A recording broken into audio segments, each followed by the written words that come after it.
Hello and welcome to Special Moves. I'm Mike. And I'm Jake. Red Dead Redemption 2 is out tomorrow, so here we are to help you get prepped for that. We've got all the information you're going to need about the release before it comes out. Also, we're going to be taking a look at the story of the first game. I was going to say the story so far, but this is a prequel. Red Dead Redemption 2 is a prequel, Yeah. So it's the story what's going to be after the game you've played. Get that around your head. Red Dead Redemption 2 Yeah. before Red Dead Redemption 1. Yeah. Also, Liam's taking a look at some older video game cowboys. A history of cowboys in video games, if you will. Yeah, he goes all the way back. He goes to like Oregon Trail back. Yeah, this is a Liam bit of voiceover, so it's going to be a treat.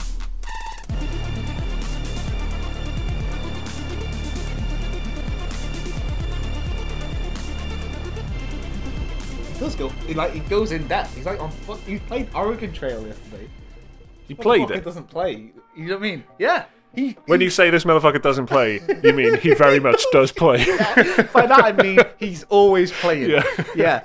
No, he got it in the browser to just, Yeah. He can't just go on YouTube and get the footage. He downloads them all. He's a madman. Right, okay. So yeah, Red Dead Redemption 2 is coming out this week. It's out this week, probably by the time you're watching this, let's face it. And if so, why are you what are you doing watching this?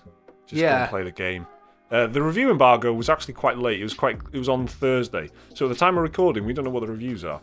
No. We do know that there's been loads of stories about it. We know there's been So leaks many already. Yeah. They're like 20 seconds of gameplay leaked, and it sent the internet in a meltdown like Monday, I think. Yeah.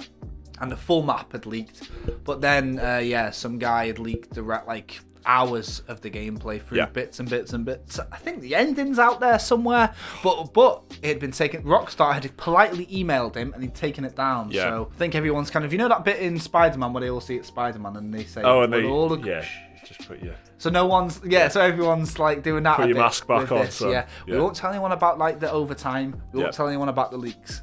Shh, have a nice launch. That's kind of what's gone on this week. Red Dead Redemption 2.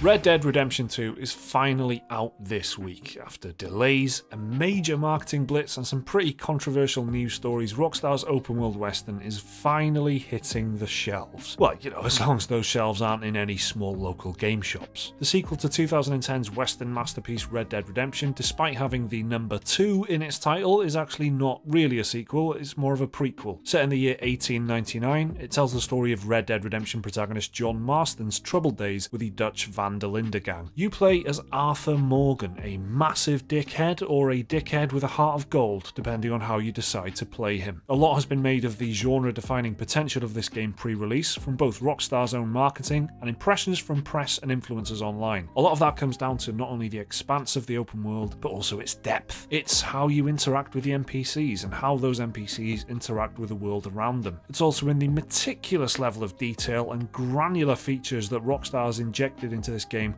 over its 7 years of development. You have to clean your gun, you have to look after your horse, rest at a camp, keep your fellow gang members supplied and fed. The game is set to take about 60 hours to complete based on initial reports, and takes up a whopping 99 gigabytes of space on a PS4 and about 107 on an Xbox One. It is a massive game, undoubtedly Rockstar's biggest, and certainly one of its most ambitious. At launch it will only include the single player portion of the game, with the multiplayer portion set to arrive in beta in November. So Red Dead Redemption 2, like we said at the beginning, is a prequel to Red Dead Redemption 1. Yeah. So we're probably going to see, and this is weird, probably going to see a lot of the stuff I'm about to say, but in the past. Yeah. So I've done a whole bit about this. Like, I've gone as fast as I can. This is a story of Red Dead Redemption 1, in case you didn't know. And you need to know the story after the fact to enjoy the first. If you unbelievably have not played Red Dead Redemption 1, or maybe you have played it and forgotten what you saw, because it's a long game. You haven't really got time to cram it all in now if you want to kind of a bit of a refresh. Yeah. So we've kind of done that for you. Big spoilers ahead. Previously on, but not really previously, because like we said, it's a prequel. Red Dead Redemption is a prequel. Yeah, so it's kind of like, This is what's happened after the game you've played. So actually, if you've not played the first one and you want to play the second one and then play the first one to get it in chronological order, spoilers ahead. Lots of them. Here we go. It's 1911, the era of the cowboy is coming to an end, and John Marston, a former outlaw, is looking for a fresh start. But here's the thing, the newly formed Federal Bureau, I guess the early stages of the FBI, have other plans. They track down John, kidnap his wife Abigail and his son Jack at their ranch and threaten the family's freedom unless he agrees to do something for them. Hunt down, kill or capture the surviving members of the now infamous and very dangerous Van der Linde gang, John's old friends and colleagues who raised him like their own after John's parents died but left him for dead when a robbery went tits up. First target for John, Bill Williamson. John goes to Bill's hideout, Fort Mercer, and tries to persuade him to come quietly, but it doesn't work and John gets shot by a goon. John then wakes up on the McFarlane Ranch where he has been rescued by its owner, Bonnie. He pays for his bills and thanks her. Hey, speaking of bills, Bill hears John is still alive and sends more goons to finish the job. John kills them all and saves the ranch. Great. Realizing it's dangerous to go alone, he builds a team. They kidnap one of Bill's guys, but Bill kidnaps Bonnie. John rescues her, storms the fort, but finds out Bill isn't there. He ran away to Mexico. John arrives at the Mexican border, and to get the info he needs to find Bill, he has to help the Mexican army squash a rebellion ran by the charismatic wonder Abraham Rise. Marston doesn't actually care about Mexico all that much and ends up working for both sides, teaming up with Abe, his girlfriend or whatever, Louisa, and this bad boy, Landon. Landon is the sole survivor of a massacre that happened in 1899, and hey, that's when the second game is set. Try and remember Landon, you might see some more of him. Anyway, the Mexican army find out John's been a little slut and try and execute him, but the rebels storm in and save him. They kill Bill and Louisa dies in the process. No one cares. John goes back to the US of A and speaks to the cowboy FBI to get his family back, but they one more thing him and say they'll only let his family go if he kills Dutch, the gang's old leader, who's got a bunch of Native Americans at his disposal. John enlists a Yale professor to help him, and thanks to the sheer power of cocaine and a guy called Nastus, John finds Dutch. John and the army go to his hideout, and after realizing the world has moved on, Dutch kills himself rather than being caught or killed by someone else. Big spoilers ahead now, so if you ever plan on giving the game a spin yourself, I'd skip forward a minute or so because this shit is about to get wild. John finally goes home after doing everything the feds wanted him to do, but is betrayed by the army and the cowboy FBI, and they arrive at his ranch to kill him. John has a final amazing showdown and sends his wife and son away to safety on horseback, and he goes down like a proper hero. Amazing. But wait, there's more, and in one of the most memorable endings in gaming history, the game has an epilogue. 3 years after the massacre, you play as Jack Marston, John's son, who, after losing his father and now mother, goes on a mad one and gets revenge on a now retired Agent Ross. He finds him in a cabin near a lake and challenges him to a duel. That, my friends, is the tale of Red Dead Redemption 1. Thank you. What about that ending though, eh? Oh, what an ending. That's what big, an isn't ending it? to that game, Red Dead Redemption. Yeah, so... What an ending.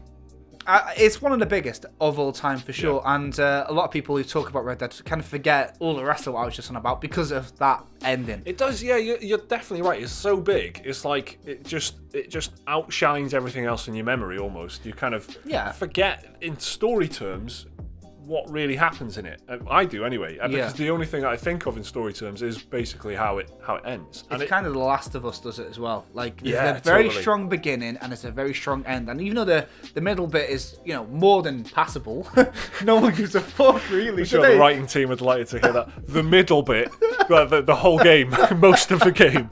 The bit between the cutscenes. I think Last of Us has like distinct peaks for me though. There's points in the story where it knocks you for six multiple times. You meet people and then things happen to those people and you go shit, like a few times you get knocked out by The Last of Us, and then it just kind of floors you with a really great ambiguous ending right at the end. Right. But Red Dead Redemption, I feel like there's drama in it for sure. There's terrible things that happen. There's funny things that happen, and it's incredibly varied. And it's a real sweeping, epic western a lot of the time. But it just all is like overshadowed by how the game kind of ties up, which is wonderful. One of the best endings to a game. Ever. Absolutely. But the characters I've just mentioned then, like Irish and the guy who survives the big massacre in Mexico. Well, the massacre that happened in Blackwater, in 1899, right? Yeah. That's when this game is set. So we're probably going to see that. Tumbleweed, maybe we'll see it before it's a ghost town. Like, a lot of these characters, obviously... Yeah, it's the same location, pretty much. I mean, as far as we can surmise, right? That's right. There's no Mexico in the map officially, but maybe it'll be in there, like how Kanto region was in Pokemon Gold, like at the end or something. But we know there's Blackwater, there's the McFarlane Ranch, and there's, where the Marston set up his ranch eventually. I'll tell you what I do remember, riding into Mexico. That's a big moment. Jose Gonzalez, that's another highlight. Yeah, that's another that's highlight. a big moment, isn't it? They So just bring in a contemporary bit of music on top of it. Which is, kind of weird because the rest of the game is just like original score. Yeah. You know, whereas GTA, obviously, the whole music thing is contemporary music, like all the artists are real artists, whatever. So that's a bit Jose Gonzalez, isn't it? Yeah, that's an amazing moment, though. It's an amazing moment because that was another knockout moment. So that's probably the two things that stick out for me. Yeah. Hopefully, Red Dead Redemption 2 is full of that shit, full of amazing moments. Apparently, it takes 60 hours to complete as well. So they reckon so, yeah. Of opportunity. I'm looking forward to seeing now, even if you can't remember what happened because you're just stuck by the ending. All the things I've just said, then Irish and characters that you go, oh yeah, I forgot about that guy. Maybe there'll be lots of nods to that and the rest of the gang, Bill and all that. You know, we're going to see You could just chuck out some, like, vaguely cowboy-sounding names. Yeah. You know, Bill. Wilson. You know, Sheriff. McGee. Yeah. Let's do the next bit. Liam. Tell us about Cowboys. History of Cowboys, please. Go.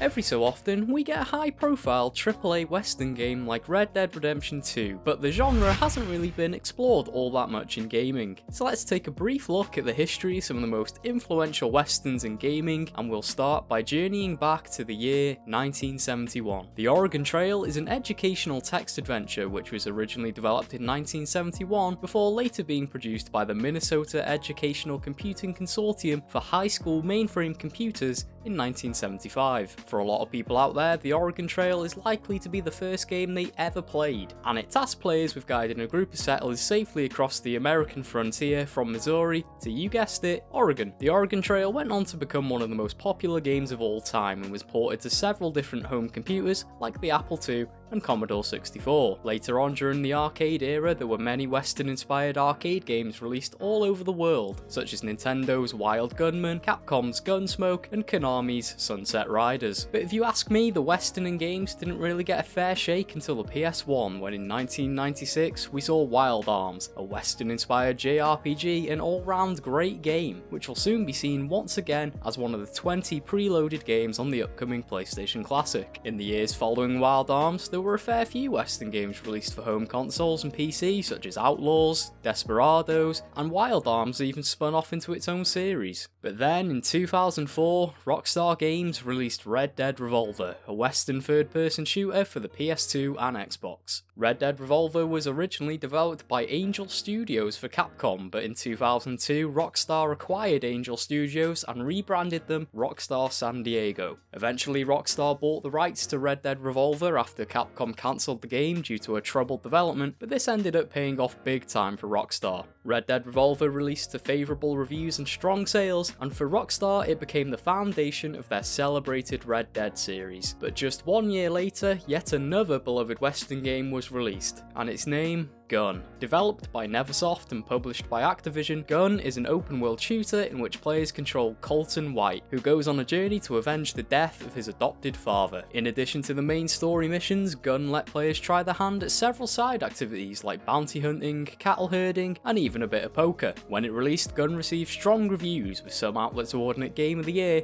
and for Activision, the game was a commercial success. In the years following Gun, there weren't many notable Western games released, but I do want to mention 2005's Oddworld Stranger's Wrath, a personal favourite that drew heavily on Western themes, but also threw in a healthy dose of weird to make something pretty unique. But during the 7th console generation, there seemed to be a draw of Western-themed games, with the only standout exception being the Call of Juarez series from Techland. However, in 2010, Rockstar Games returned to the Western genre once again, with the the acclaimed Red Dead Redemption. Upon its release, Red Dead Redemption was met with massively positive reviews, and it was singled out as being one of the greatest games of all time. Red Dead Redemption was also a massive sales success for Rockstar, shifting over 15 million copies as of February 2017. But after Red Dead Redemption wowed the world, there wasn't many Western-themed games for people to play in the years that followed. On the AAA front, Fallout New Vegas, while not explicitly a Western, did feature some heavily Western-inspired content, and if players felt like it,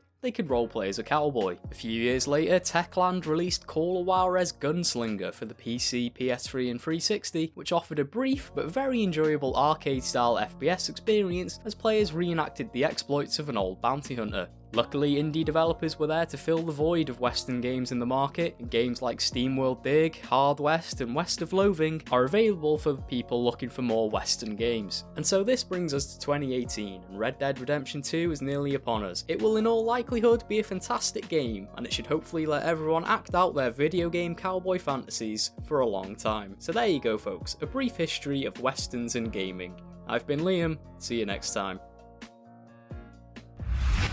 Now that was extensive, wasn't it? Thorough. I don't know what my favourite cowboy game is, except Red Dead Redemption, really. And I'm going to say Desperados, of course. Desperados, the Commando-style stealth game, but with cowboys from the 90s. I really enjoyed that. One of the kind of PC games that I played that got me into like strategy games and stuff, and games that were like, you know, from that perspective, from the Eagle Vision. A weird genre, actually. You're in control of a few things, which is kind of on the resurgence, right? With well, actually, Desperados 3 is coming out. But and Shadow Tactics, Blazing Shogun, which is already out. And Jagged Alliance and stuff like that. But yeah, it's a weird genre for... You would have seen a bit of Desperados then. I liked Gun. That's not a surprise. I did like Gun as well. I like Gun. Yeah. Do you know what I didn't know? Neversoft made that. You know, he made the 2000 Spider-Man and, of course, Tony Hawk's Pro Skater. And they had like the sick logo. With the eye game. Back when logos were less slick, but more... Sick. Yeah, for real. But like they Ubisoft were shell logo. The logos now, let's face it, game companies, they're shit, right? Sort yourselves out. Like EA, Ubisoft, they all look the same. Who's putting a spike through an eye? They're too no one. No one is. Start spiking the eyes, all right? get it going. Yeah. Like Traveller's Tales, that had a great one. Yeah. Like a nice little logo. I remember... you remember Medal of Honor? Like you had the DreamWorks thing, and you had like the little kid fishing on the moon, and then he like puts a helmet on and he like paratroops off, and it was... fuck this shit. Tranquil. Yeah, fishing on the moon, and he's like, I'm off to then war. He becomes a soldier, and he opens the chute, and then the chute catches the great on moon draft. So we need moon troops. It's so imaginative though. It's great. Yeah, and now they're just too slick. Shell and a big bold sans serif font. EA. And they either go or they just go. Yeah. Which transition is shit. noises. Sort yourselves out. See you next week.